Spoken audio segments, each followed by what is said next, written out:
So what you use your cell phone for today is different than what I use my cell phone for. There are some parallels, but that technology has evolved so much. It's in everyone's hands now. People rely on that. They use it. It is a tool for your job. It is a tool for you to execute whatever it is that you have to do efficiently for the day. And that is the same concept as a drone. Welcome back to another episode of the Unmanned Podcast powered by USI. I'm your host, Matt Hernandez, and I am very excited about who we have for you today. Alice Griffith is currently the Senior Director, State and Commercial Aviation at Crown Innovations, formerly Crown Consulting. In speaking with Alice, we have the chance to discuss her journey from ground logistics to her place today working in the drone industry. And very similar to my journey, it wasn't planned.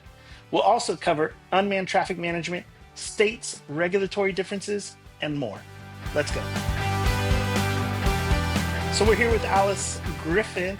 Thank you for joining us. How are you doing today? Hey, Matt, I'm doing great. Calling in from Arlington, Virginia. Awesome. So this is truly a nationwide interview or discussion because I'm over here in Blaine, Washington on the border of Canada. And that's why you may see this beautiful background that's different from my normal background. But I'm very excited to have a chance to talk to you today. So as we jump in, let's let our audience know a little bit about your background and your background journey. Can you tell us a bit of how you found yourself in the drone industry and then all the way to where you're at now in your current role with Crown? Sure. Love to talk about backgrounds. It's always a fun thing. So I am one of those that stumbled into aviation, like several of others in the industry that I've met and talked with. My journey started with ground logistics. I followed suit of my dad actually was one of the developers of the Navy's Quick Tran system, which is a way to essentially all the mapping systems that existed before we had Google Maps. And so I kind of fell in love with logistics, ground logistics as a kid growing up and stumbled into that world. I spent about a decade actually moving goods, wholesale products, food, healthcare items, all those critical things that our world needs every day. And then that, is a very short, condensed version, but it helped kind of introduce me to a group of engineers that were working for a defense contractor and building a very cool autonomous ultralight helicopter. And they wanted somebody that knew logistics because they were trying to figure out what to move for this cool unmanned aerial world that I had never been introduced to. So I did some sessions with them to kind of talk about what the problems were that existed in ground logistics for moving things quick.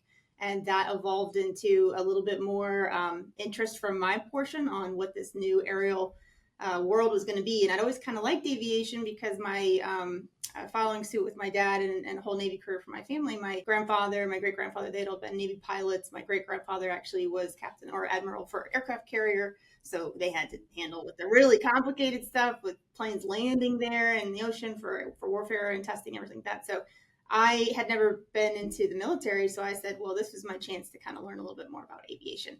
And 10 years later, here I am. I have had a cool journey. I helped that defense contracting company figure out shelved Air Force IP.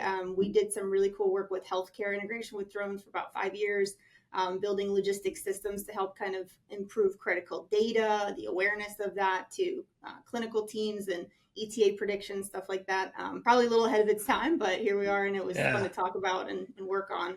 And then I did a run with Airspace Link for UTM types of work and services for operational management platforms that are needed for managing all sorts of types of drones. Obviously with USI, I was there for a while too with workforce development initiative. I learned so much at USI and the work that's done there. It's so important, that work that's needed. And I am now with Crown Consulting, but we have changed our name to Crown Innovations, and I run our state and commercial business unit. So what that means is we work a lot with partnering with the states for figuring out what their role is, strategic planning, things like that. And my background's actually kind of had a good journey to fill that out. So yeah, it's super broad, and so it brings you a good wealth of experience and background to rely on as you start to work in your field with Crown. I can remember back to the day, and I may be dating myself, but I would print out those 30 pages of MapQuest. Hopefully that was your dad's doing, because it was a lifesaver for me when I was trying to get lost back in the days days of driving pre-GPS in your car for those watching. So, is there any particular moment in your mind that stands out in your career that really kind of dictated where you were going and kind of where you wanted to be in the drone industry? There was one particular moment, and I'll share a statistic with you. So I was helping this defense contractor do research, and we were interviewing doctors. And so the doctors were expressing interest in drones and big vehicles in particular for moving things important like human organs. And one of the statistics that was shared with us was that if they were able to actually shave 10 minutes off of transportation, they could add a year of life to the organ recipient. And so I just kind of said right there, like, this is actually really big deal stuff. And I got to figure out how to do more in this industry. And it will maybe add impact into my life and to others. I really didn't know much about aviation, to be honest. I mean, I knew from some stories with my family, but I had a background in ground logistics. I had, enough time in that point to see that there was parallels and good comparison. And then I just decided I had to really buckle down and learn. We consistently have this theme and previous guests that they talk about this human impact of drone logistics and drone operations, and you're speaking about it from the healthcare, but we've also heard about it from public safety and search and rescue. So it's just neat to see that there's this broad use case for drones and that technology, and it's not just delivering me, my $5 bag of potato chips or something. There's so much more to this industry than that, and it's really exciting to hear your version of something that shaped your kind of thought on the drone industry. How have you seen it evolve? You talked about working with this small, helicopter, autonomous helicopter many years back and ahead of its time. So how have you seen that industry evolve since you started working with drones? There's been quite a bit. It's a great question. So when I technically started in drones was 2017, and that was when I started working with that group and answering questions, doing some research. It evolved quickly and built up pretty quickly in 2018 through 2020 until COVID kind of hit for this ultralight vehicle that was going to fly human organs on my Vertex project and things like that. But outside of that, we didn't see a lot of change from 2018, 2017 when 107 was introduced.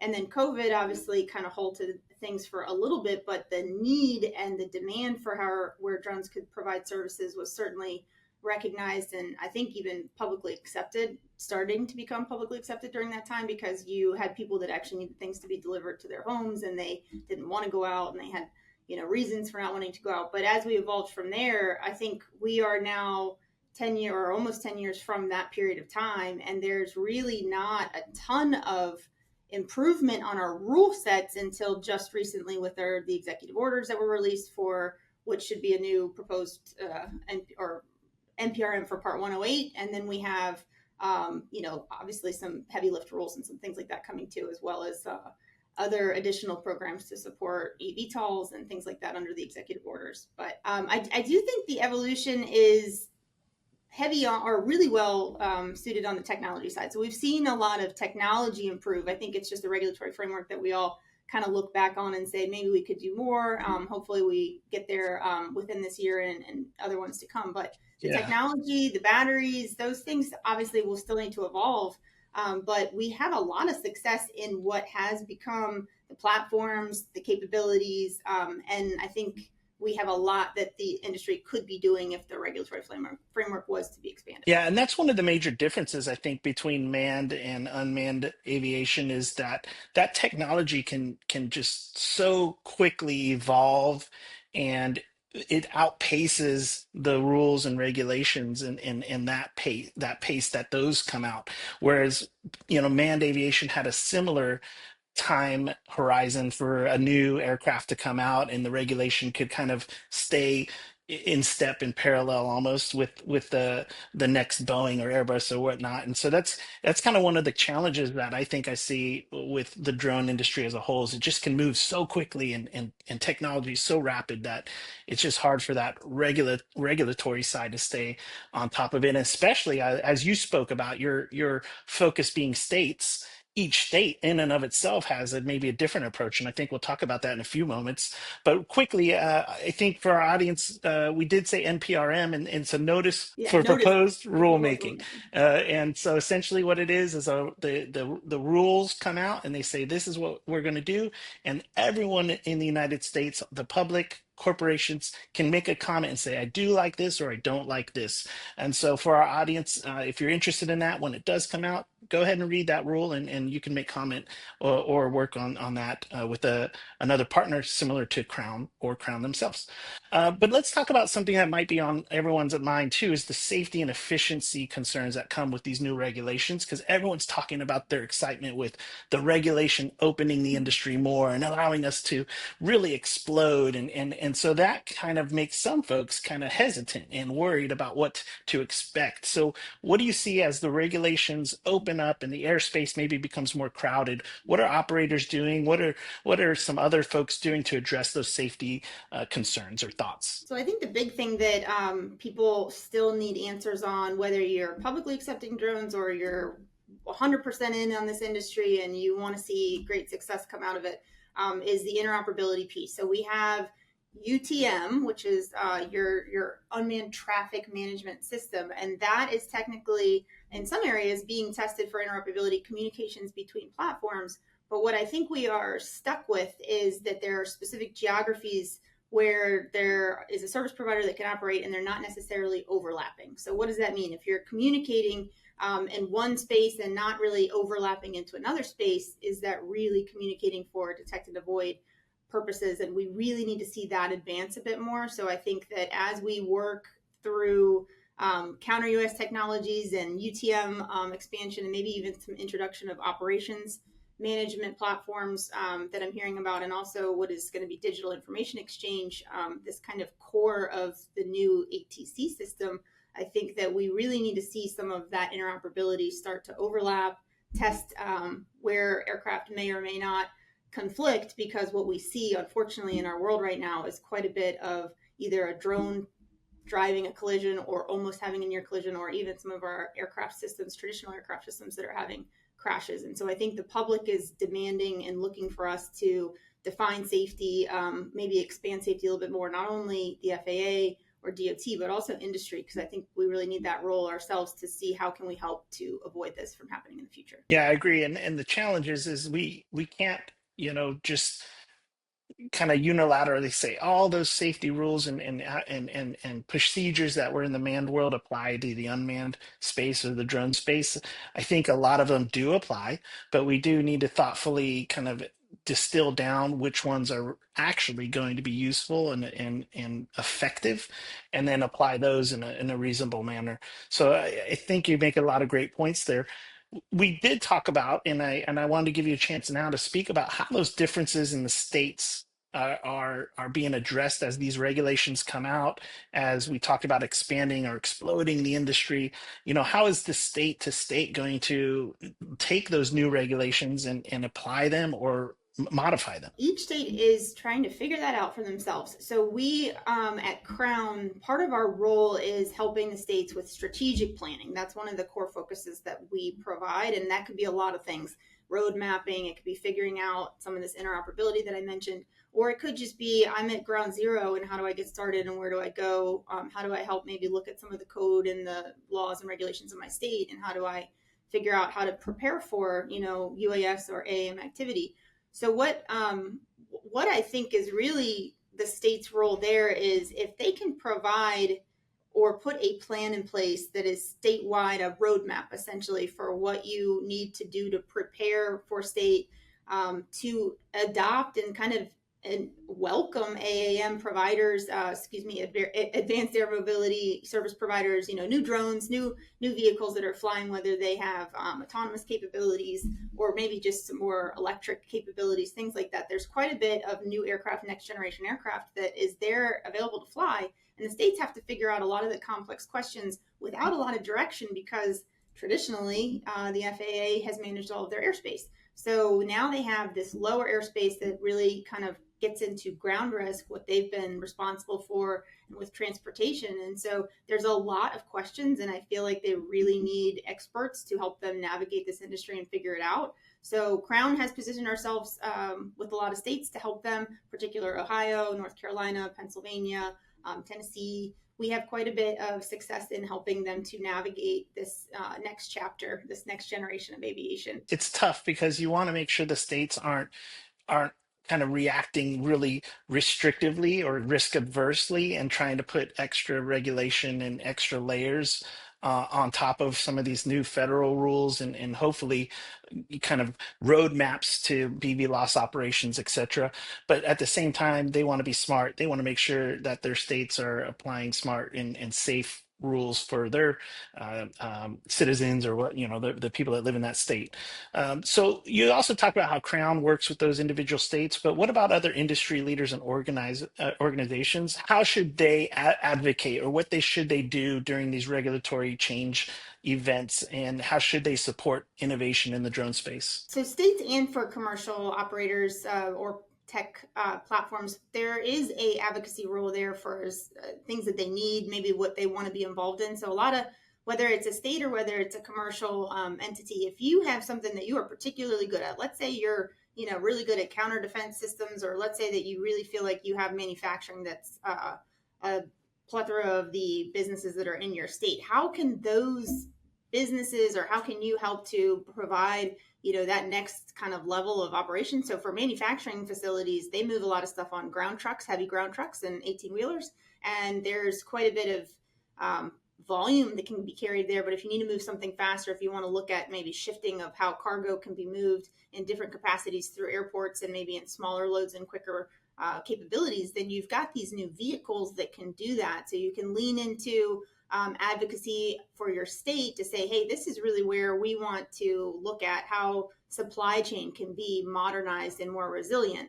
If you're a commercial operator and you're saying, I really want to have the state maybe help me get started a bit more and leverage some of the funding that's there. I think if you actually do reach out to some of the agencies that are there in the state, they are looking for end users and customers and partnerships and things for commercial tech providers, service providers, anybody that may have systems that want to work with end users and work with advancing and testing out kind of pilot projects, but even more than that, really real-time operations within their state. So I think that is something that everyone is looking for right now, is those public-private partnerships and how that can be formed for those real operations. I think that is the key to putting the business model, the customer, the operator, the aircraft, and the technology suite together so that we can move the industry forward. That's where the magic kind of everything comes together. You have to have that pairing. It can't be just one standalone. Yeah, no, I think you're right. I mean, it has to be a collaborative effort to get to where we want to be.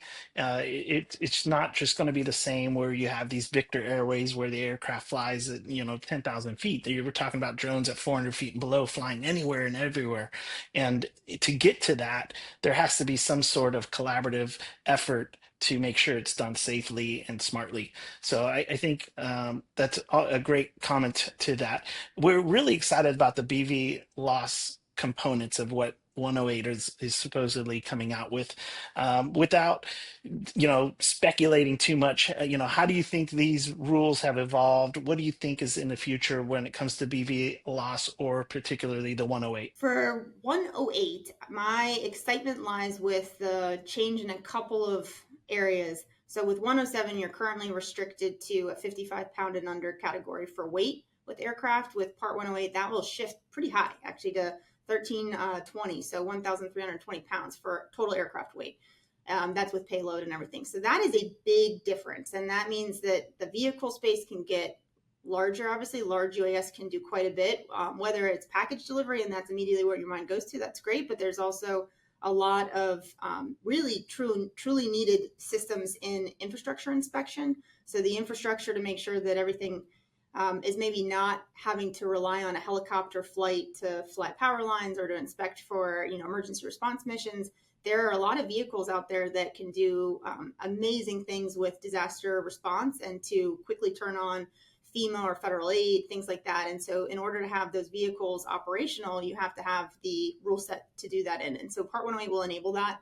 that's really exciting. It will also provide more of a structure for our corporate entities that are trying to do sophisticated operations, more mature operations, to have real more aviation structured requirements for training, but also for kind of operations and your safety management plans. What we see now is with 107, it's a little loose, to be quite frank. So you go get your permit and you can fly, and there's not really a lot of requirements for what you need to do operationally from there. There are waivers, there are processes to advance what you can do, but really what Part 108 will do is to expedite the ability for a sophisticated operator, pilot, corporation, organization to get a permit process. And there's going to be two types of permits, a basic and then probably a more sophisticated level. And you have to go through a pretty rigorous process to earn that permit and show what your tech stack is, your airworthiness capabilities, and your operational performance. So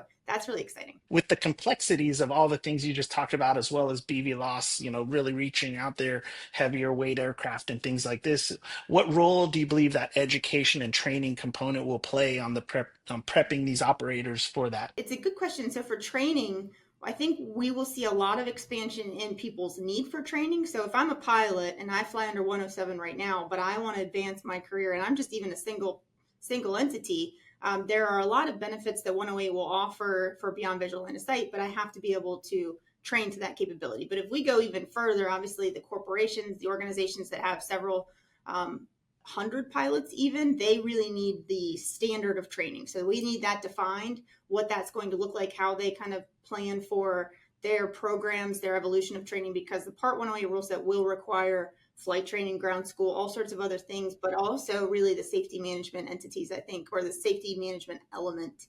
And for that, that is not part of typically a 107 curriculum. So the training in itself of what a pilot needs to do and how a corporation needs to be structured to provide, whether you're trying to meet standards or you're trying to eventually meet a rule set or earn a permit for 108 or whatever that might be, the ability or the capability to train in an environment that's defined is, I think, what we really are still in need of, but working towards. And I know USI is probably working on that.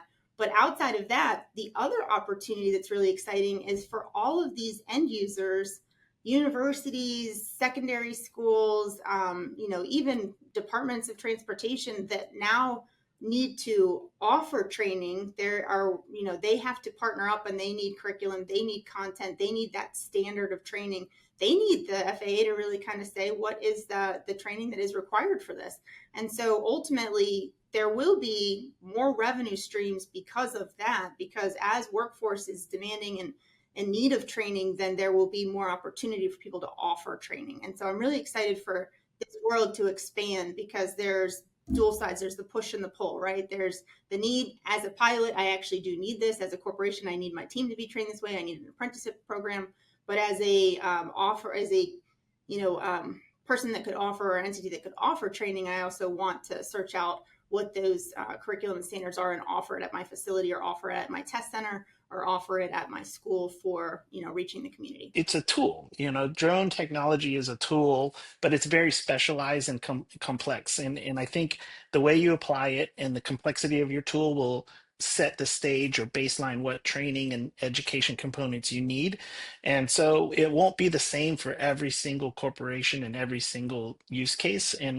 But it will have a minimum bar, but it won't be the same. And I think having those customizable training packages, if you would, is key to success too. You're so right. And I keep trying to bring a parallel to what is the equivalent today of drones that everyone uses. And I mean, screwdriver is a screwdriver, right? You have a specific tool, you use it for one mission. It might, go through a lot of things when you're building furniture or, doing whatever you need. But if you need a tool that can blend to all sorts of different needs and use cases, there really is only one comparison, and that's the cell phone. So what you use your cell phone for today is different than what I use my cell phone for. There are some parallels, but that technology has evolved so much. It's in everyone's hands now. People rely on that. They use it. It is a tool for your job. It is a tool for you to execute whatever it is that you have to do efficiently for the day. And that is the same concept as a drone.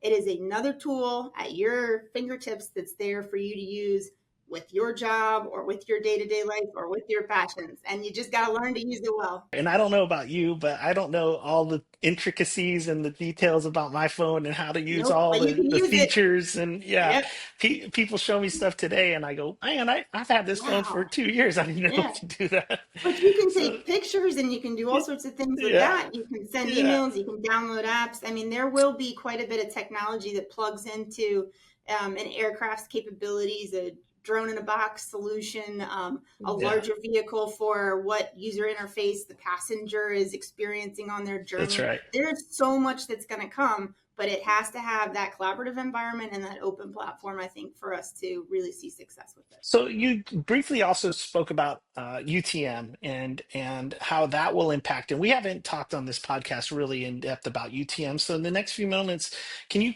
tell our audience what UTM is, give us a brief description of it, and kind of what's the current developments, where are we at in the UTM environment? UTM stands for Unmanned Traffic Management.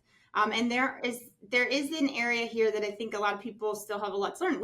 But even the systems out there are still working to define what is urban traffic management. So much like what is traffic management on the ground, you have stoplights, you have roads, you have controlled areas where you can and can't go. You have rules of the road, so to speak, and right of way and all those types of things. So it's the same thing, but in the air, and it's a lot harder to build because obviously there are no roads, there are no lights, there are no gas stations, there's no rules of the road.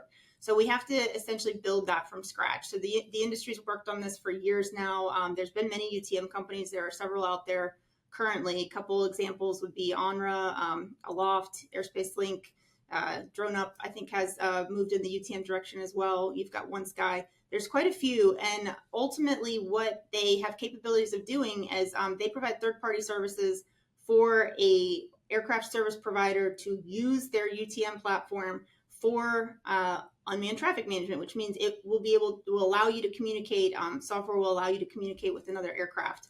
And companies like Wing, Zipline, UPS Flight Forward, I think, even have some of their own proprietary technologies.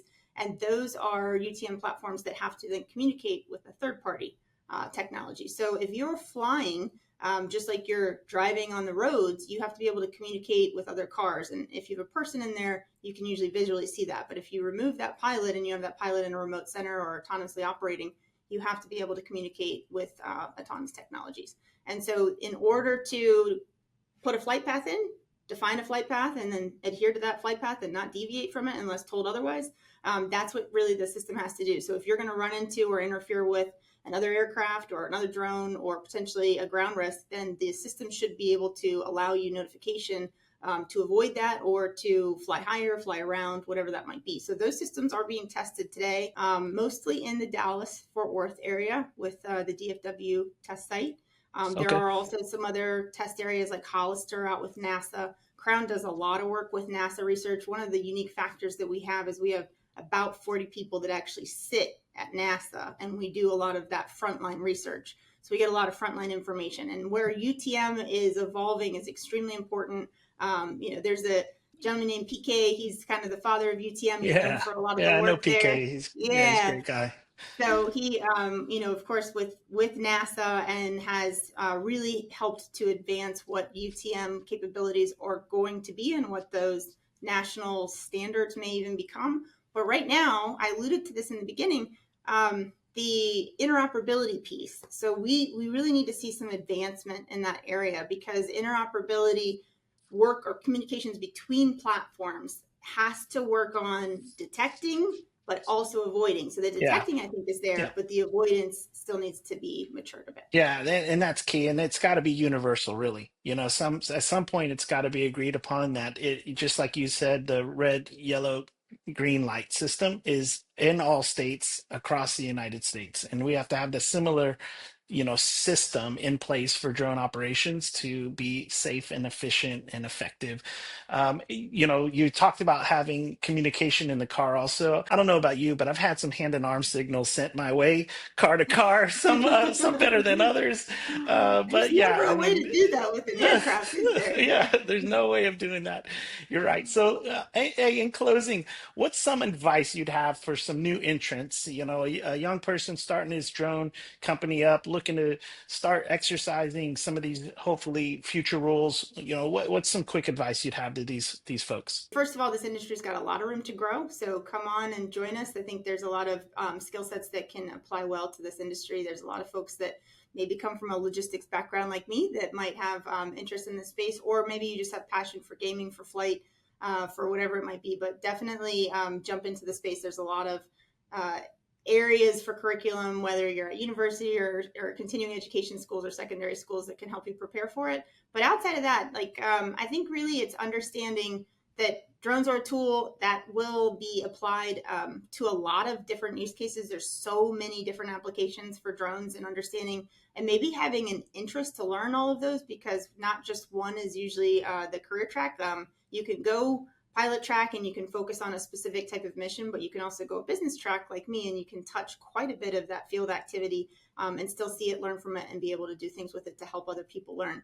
I will probably end in saying that, just have passion in anything that you do. I feel like you have to have passion for it. So if you don't have passion for it, it's probably not the right thing for you. That's a great point. And I love the fact that you talked about how you fell into the drone industry. I was in the same boat, and it's just being able to be flexible and jump on those, those ships that you get excited about, and don't be scared, go ahead and follow your passion, like you said, and it will end you in the right space once you get there. And so, hey, it was great talking to you. Thank you for your time. I appreciate it. And it was great catching up again. It was great catching up with you too, Matt. Always great to see you. Thank you for the time. Best of luck for the podcast. I am thrilled to be first woman on the podcast, and I hope you have many more. Thanks, Alice. It was a pleasure talking with you. I hope everyone else watching learned something. I, for one, thought it was super interesting to hear her insight on the upcoming 108. So make sure to hit that like and subscribe. Remember, if you want more information on USI, check us out at flyusi.org or email us at info@flyusi.org. Until next time on the Unmanned Podcast, I'm Matt Hernandez, and I'll see you soon.